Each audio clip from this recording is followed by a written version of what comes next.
संगीत सरिता।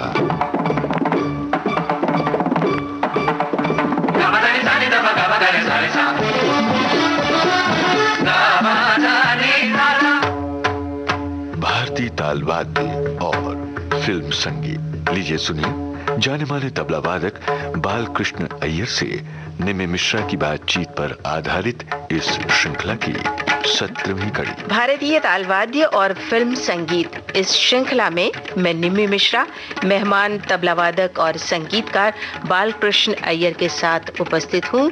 बालकृष्ण जी नमस्कार और श्रोताओं को भी हमारा नमस्कार। नमस्कार। पिछले कई दिनों से हम चर्चा कर रहे हैं ताल वाद्यों की जी। और बहुत से ताल वाद्यों की चर्चा हम कर चुके हैं। जी हाँ। आज मैं सामने देख रही हूँ डफ पर हैं नीतेश नेरूरकर जी। नमस्कार। नमस्कार जी, ये जो आपके सामने बड़ा सा एक वाद्य है, गोल सा, उसको डफ कहते हैं और ये उत्तर भारत, मध्य भारत, इस इलाकों में ये ज्यादा लोकप्रिय है और लोक गीत के साथ में ज्यादातर बजता है।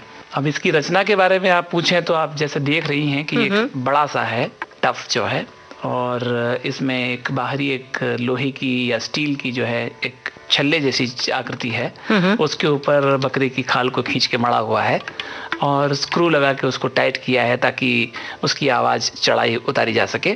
और इसको बजाने का तरीका खड़ा करके इसको बजाया जाता है, बैठ करके इसको एक पाँव के ऊपर रख के और दूसरे हाथ को ऊपर रख के, और छोटी उंगली में एक छोटा सा छल्ला भी उसको इस्तेमाल किया जाता है रिदम देने के लिए, और फिर बाएं हाथ के नाखून के सहायता से इसको स्ट्राइक करके बजाया जाता है। बीच में या चारों तरफ बजाते हैं? बीच में भी बजाते हैं, चारों तरफ भी बजाते हैं। अच्छा। तो इसको बजाने का एक खास अंदाज होता है। तो एक छोटा सा नमूना कि किस तरह से बजता है नेरूरकर जी जरा बजा के हमारे श्रोताओं को बताएं।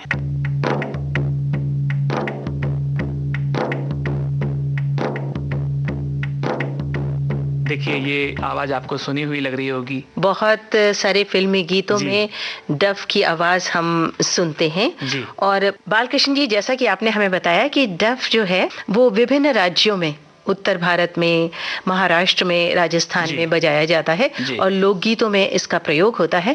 तो विभिन्न राज्यों में इसका जो आकार है वो एक जैसा होता है, इसको एक जैसे नाम से पुकारते हैं या कुछ और भी कहते हैं, और इसकी जो बनावट है कुछ अलग तरह से होती है? हाँ, डफ तो बड़ा ही होता है जैसे आप देख रहे हैं। इसके बाद में एक छोटा इससे भी वाद्य होता है, उसको डफली कहते हैं, जो कई लोकगीत के प्रकारों में उसका उपयोग होता है। उसमें भी ऊपर छोटे छोटे से लेजिम जैसे छल्ले लगे रहते हैं। इसकी अलग से आवाज, छनकार आती है, मिठास और बढ़ जाती है। जी हाँ। महाराष्ट्र में जो पोवाड़ा गाने वाले कलाकार हैं, वो उनके हाथ में लेकर के वो जो डफ उसको भी डफ कहते हैं, उसकी आकृति इससे छोटी होती है, उसको लेकर के वो गाते हुए साथ में बजाते हैं। हाथ में लेने में आसानी होती है इसलिए छोटी, पर कहते उसको डफ ही है। जी। अच्छा, इसको सुनकर, इसकी ध्वनि को सुनकर और इसका जो बजाने का तरीका है उसको सुनकर मुझे एक फिल्मी गाना याद आ रहा है। विवेक जी बांसुरी पर वो धुन निकालेंगे और नीतेश जी बजाएंगे डफ, और वो गाना है होठों पे सच्चाई रहती है, फिल्म है जिस देश में गंगा बहती है।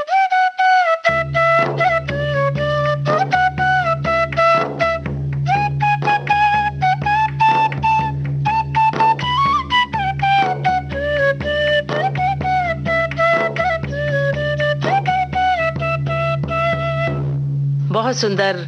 और अब हम ये गाना अपने सुनने वालों को रिकॉर्ड से सुनवाते हैं। जी। होठों पे सच्चाई रहती है, जहाँ दिल में सफाई रहती है।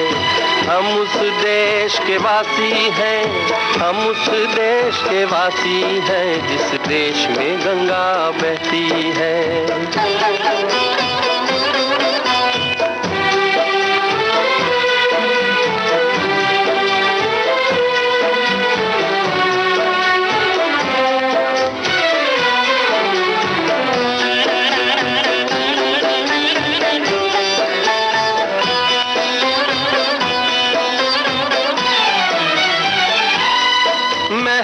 जो हमारा होता है वो जान से प्यारा होता है।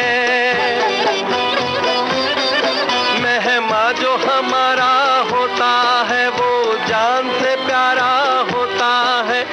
ज्यादा की नहीं लालच हमको, थोड़े में गुजारा होता है, थोड़े में गुजारा होता है। बच्चों के लिए जो धरती माँ सदियों से सभी कुछ सहती है, हम उस देश के वासी हैं, हम उस देश के वासी हैं जिस देश में गंगा बहती है।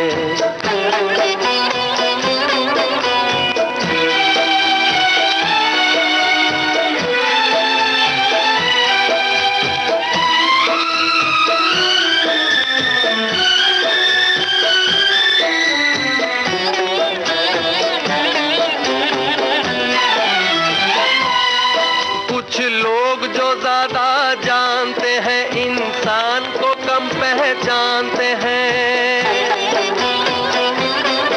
कुछ लोग जो ज्यादा जानते हैं, इंसान को कम पहचानते हैं। ये पूरब है, पूरब वाले हर जान की कीमत जानते हैं, हर जान की कीमत जानते हैं। मिलजुल के रहो और प्यार करो, एक चीज यही जो रहती है। हम उस देश के वासी हैं, हम उस देश के वासी हैं जिस देश में गंगा बहती है।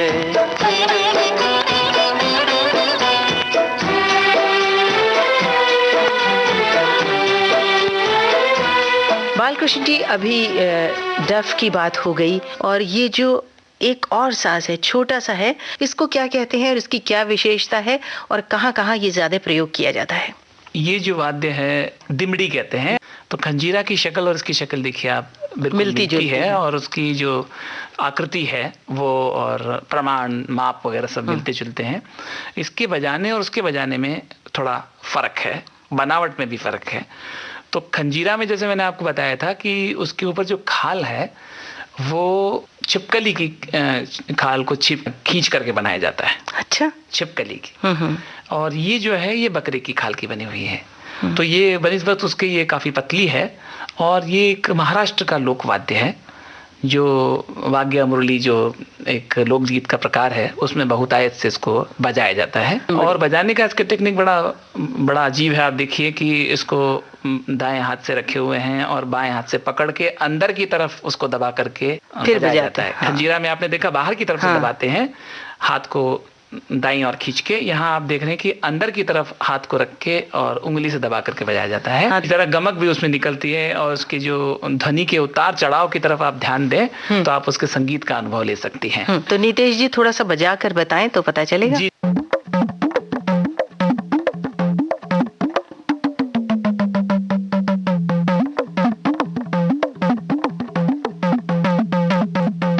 बहुत सुंदर। और इसकी आवाज को सुनकर मुझे एक गीत याद आ रहा है। हाँ निमी जी, कहीं आप लेकिन फिल्म की बात तो नहीं कर रही हैं? यारा सिली सिली लता मंगेशकर जी ने गाया हुआ है और पंडित हृदयनाथ मंगेशकर जी ने संगीतबद्ध किया है। और इसमें दिमड़ी बहुत अच्छी तरह से बजा है, केवल स्थाई में आप सुन सकते हैं अच्छी तरह से।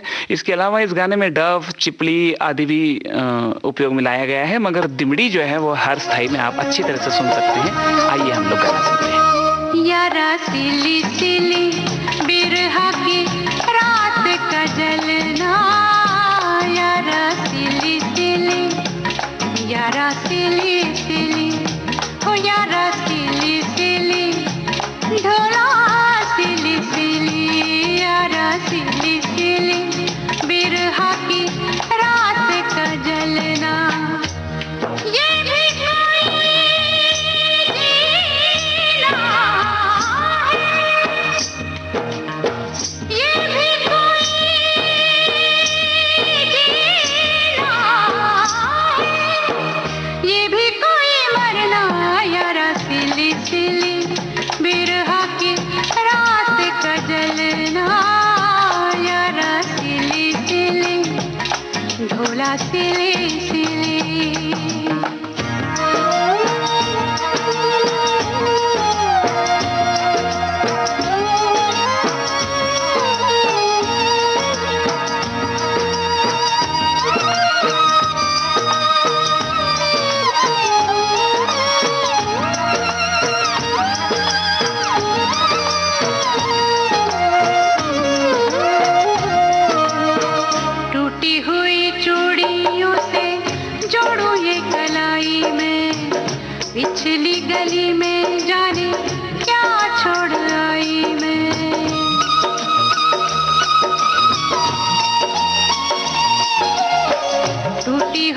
चूड़ियों से जोड़ू ये कलाई में, पिछली गली में जाने क्या छोड़ आई मैं।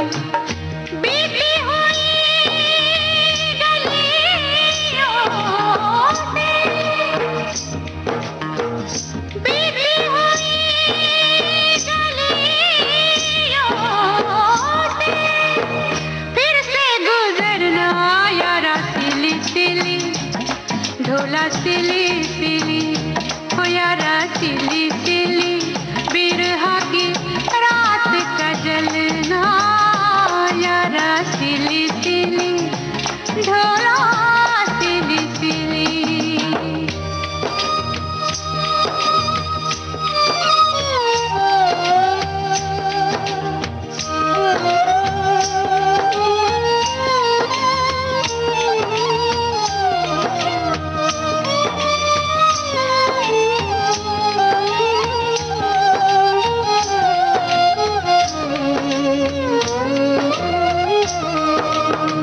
पैरों में न साया कोई, सर पे न साई रे, मेरे साथ जाए ना मेरी परछाई रे।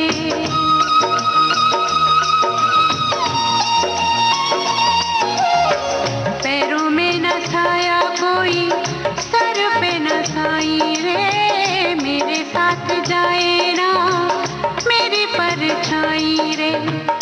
बाहर उजाड़ा,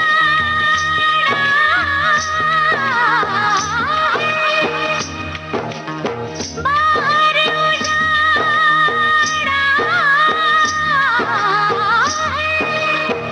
अंदर वीराना यारा सिली सिली, ओ ढोला सिली सिली, ओ यारा सिली सिली, बिरहा की रात का जलना यारा सिली सिली, ढोला सिली सिली।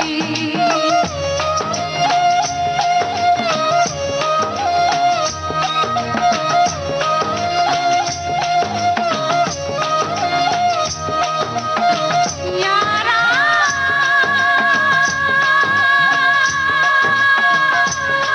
ढोला,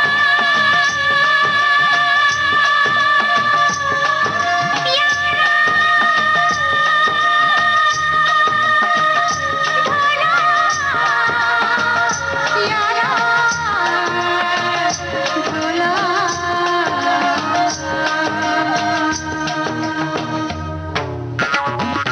भारतीय ताल वाद्य और फिल्म संगीत। जाने माने तबला वादक बालकृष्ण अय्यर से निम्मी मिश्रा की बातचीत पर आधारित इस श्रृंखला की ये थी 17वीं कड़ी। तकनीकी सहयोग दिलीप कुलकर्णी का था। प्रस्तुति सहयोग दिया वीणा राय सिंघानी ने और विविध भारती की ओर से इसे आपकी सेवा में प्रस्तुत किया कांचन प्रकाश संगीत ने।